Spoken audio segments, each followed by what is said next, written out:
नमस्कार दोस्तों, लोकबात में आपका स्वागत है। आज कहानियों का काफिला के अंतर्गत हम आपके लिए लेकर आए हैं हिंदी की पहली मौलिक कहानी, एक टोकरी भर मिट्टी। माधवराव सप्रे द्वारा 1901 में लिखी गई यह कहानी छत्तीसगढ़ मित्र नामक पत्र में प्रकाशित हुई थी।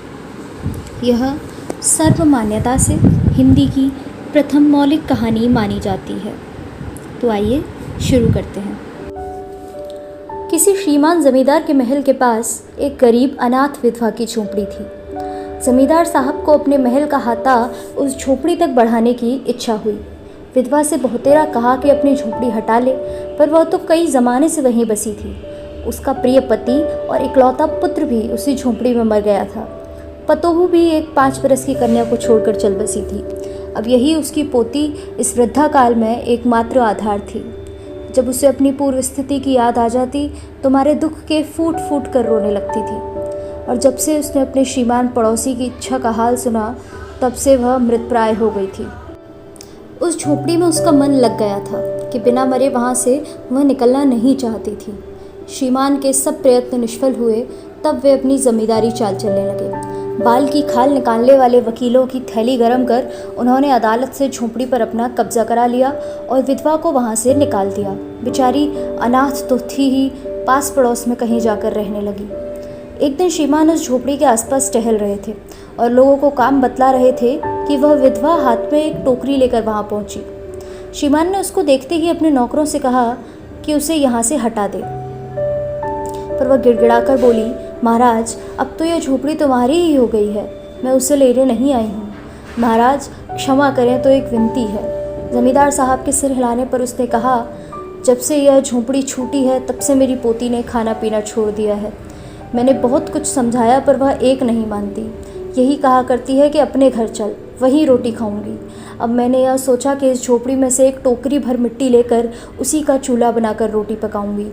इससे भरोसा है कि वह रोटी खाने लगेगी। महाराज कृपा करके आज्ञा दीजिए तो इस टोकरी में मिट्टी ले आऊं। श्रीमान ने आज्ञा दे दी। विधवा झोपड़ी के भीतर गई। वहां जाते ही उसे पुरानी बातों का स्मरण हुआ और उसकी आंखों से आंसू की धारा बहने लगी। अपने आंतरिक दुख को किसी तरह संभाल कर उसने अपनी टोकरी मिट्टी से भर ली और हाथ से उठाकर बाहर ले आई। फिर हाथ जोड़कर श्रीमान से प्रार्थना करने लगी, महाराज कृपा करके इस टोकरी को ज़रा हाथ लगाइए, जिससे कि मैं उसे अपने सिर पर धर लूँ। ज़मींदार साहब पहले तो बहुत नाराज़ हुए, पर जब वह बार बार हाथ जोड़ने लगी और पैरों पर गिरने लगी तो उनके मन में कुछ दया आ गई। किसी नौकर से न कहकर आप ही स्वयं टोकरी उठाने आगे बढ़े। जो ही टोकरी को हाथ लगाकर ऊपर उठाने लगे, त्यों ही देखा कि यह काम उनकी शक्ति के बाहर है। फिर तो उन्होंने अपनी सब ताकत लगाकर टोकरी को उठाना चाहा, पर जिस स्थान पर टोकरी रखी थी वहाँ से वह एक हाथ भी ऊंची न हुई। वह लज्जित होकर कहने लगी, नहीं, यह टोकरी हमसे नहीं उठाई जाएगी।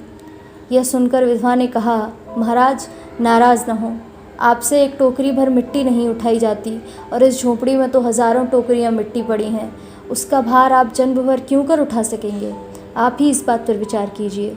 जमींदार साहब धनमत से गर्वित हो अपना कर्तव्य भूल गए थे, पर विधवा के उपयुक्त वचन सुनते ही उनकी आंखें खुल गईं। कृतक्रम का पश्चाताप कर उन्होंने विधवा से क्षमा मांगी और उसकी झोपड़ी वापस दे दी। तो यह थी कहानी एक टोकरी भर मिट्टी।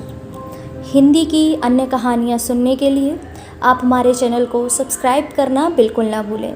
आपको और कौन सी कहानियाँ सुननी है और यह कहानी आपको कैसी लगी, यह भी आप हमें कमेंट करके बता सकते हैं। लोकबात से जुड़े रहिए, कहानियों का काफिला देखते रहिए, सुनते रहिए। मैं श्रद्धा वर्मा, लोकबात, जनता की बात, जनता के साथ।